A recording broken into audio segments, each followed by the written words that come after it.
Budget में मेरे प्रदेश पंजाब का जिक्र तक नहीं किया गया। मैं विरोध दर्ज करवाते हुए बात अपनी शुरू करना चाहूँगा। सभापति जी, जब मैं स्कूल में पढ़ता था तो दीवारों पे एक नारा लिखा रहता था, हम दो हमारे दो।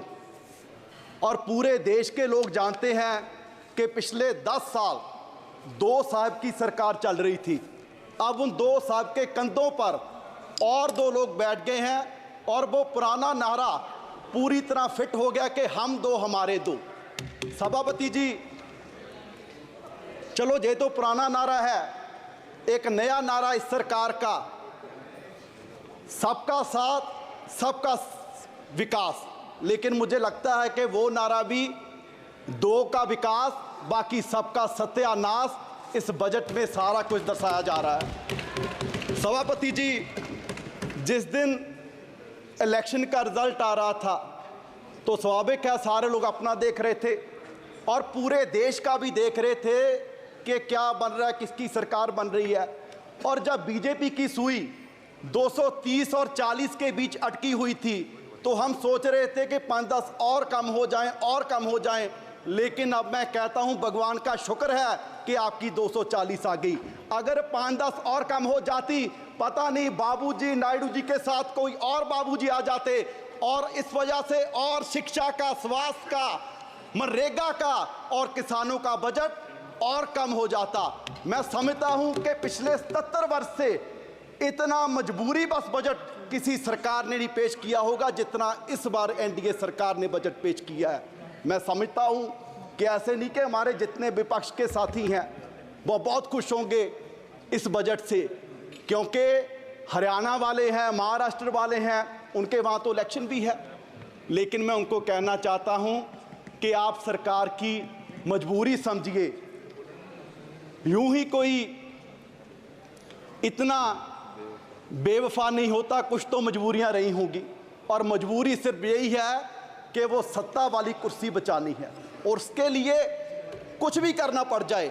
और उसके लिए आपने अपने बजट में जो 4 बातों का जिक्र किया है कि युवा का, किसान का, महिलाओं का, गरीबों का ख्याल इस बजट में रखा गया है।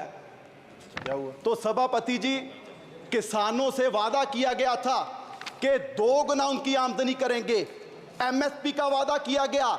लेकिन बड़े दुख की बात है कि इसमें 27% फर्टिलाइजर पे सब्सिडी कम करके उन किसानों पर नया वोट पाने का काम किया गया और उनकी आमदनी और कम कर दी गई। क्या आपने कहा कि गरीबों की सरकार है और गरीबों को सबसे बड़ा बेनिफिट पूरे देश भर में अगर मिल रहा था तो मनरेगा से मिल रहा था और उसका भी बजट कम कर दिया।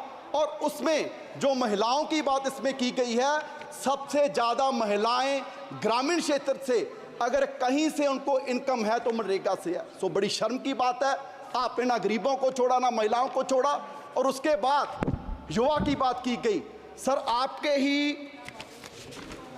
इकोनॉमिक सर्वे में जिक्र किया गया कि भारत क्योंकि युवा देश है, यंगिस्तान है, तो यहाँ एआई पर हमारे रिसर्च नहीं हो रहा। जितने रिसर्च पेपर्स हैं, अगर हम अमेरिका से कंपैरिजन करें, चाइना से कंपैरिजन करें तो हम बहुत पीछे हैं। तो उस पर फंड देने की जरूरत थी। पर सर, बड़े दुख की बात है कि आपने आईआईटीज का बजट कम कर दिया, आईएमएम्स का बजट कम कर दिया। क्या इस तरीके से हम देश को आगे लेके जाएंगे? हम बात कर रहे हैं, मैडम भी बोल रही थे कि जी 10 साल पहले ऐसे थे, 10 साल पहले ऐसा था। सर, सिर्फ आंकड़ों से भारत आगे नहीं जाएगा।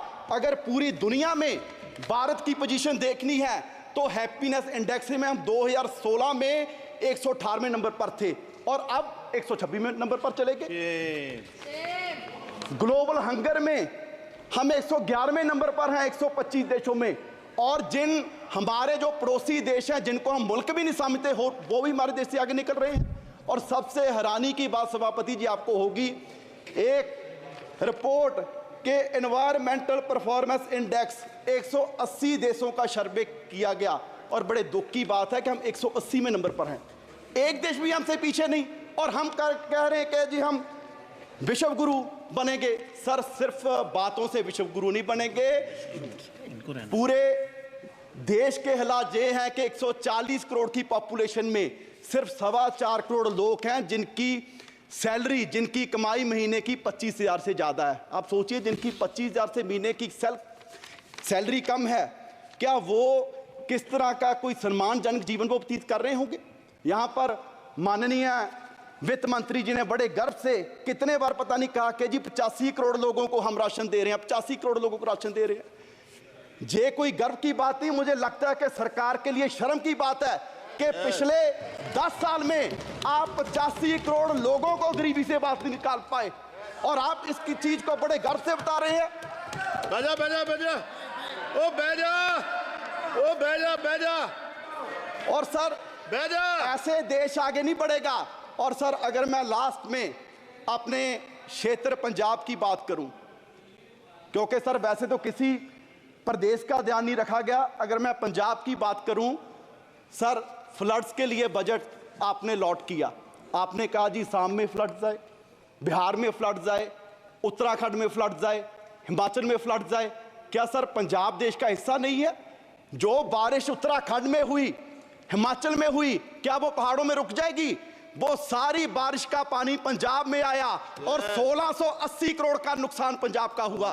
सर मैं उस समय इरिगेशन मिनिस्टर था, मैं तरन गया, मैं कपूरथला गया, मोहाली गया, रोपड़ गया और हमारे वहां सर क्षेत्र में ऐसा माहौल बन गया कि 3 फुट मिट्टी चढ़ गई और वहां मैं दावे से कह सकता हूं कि अगले 20 साल भी वहां खेती नहीं हो सकती। और सर 2 मिनट और सर मैं पंजाब के पॉइंट ऑफ व्यू से कहूं, इतनी नफरत पंजाब से क्यों है?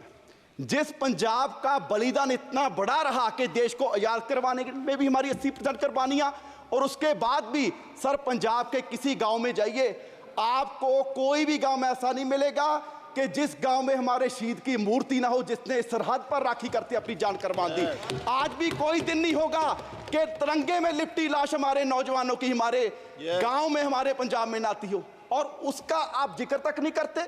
जिस बात के लिए आप कह रहे हैं कि जी देश आत्मनिर्भर हो गया, आत्मनिर्भर हो गया, आत्मनिर्भर करने में भी सबसे बड़ा योगदान हमारे किसानों का है। और वो कोई ऐसे नहीं हुआ हमें मूल्य उतारना पड़ा, हमें अपना पानी बर्बाद कर लिया, हमें अपनी धरती बर्बाद कर ली। और पंजाब से कैंसर एक्सप्रेस ट्रेन जाती है सर राजस्थान, वो इसलिए जाती है क्योंकि देश का पेट भरने का काम पंजाब कर रहा है, और आप उसके लिए हमें दे क्या रहे हैं? हमारी झांकियां तक आपने 15 का 26 जनवरी में से निकाल दी। सो सर मेरी मांग है कि पंजाब को स्पेशल पैकेज दिया जाए, हमारी इंडस्ट्री बर्बाद हो रही है उसके लिए स्पेशल पैकेज दिया जाए। और ये बजट मैं कहूंगा कि सिर्फ धन्यवाद जी, धन्यवाद बचाने का हनुमान बेनीवाल जी। देश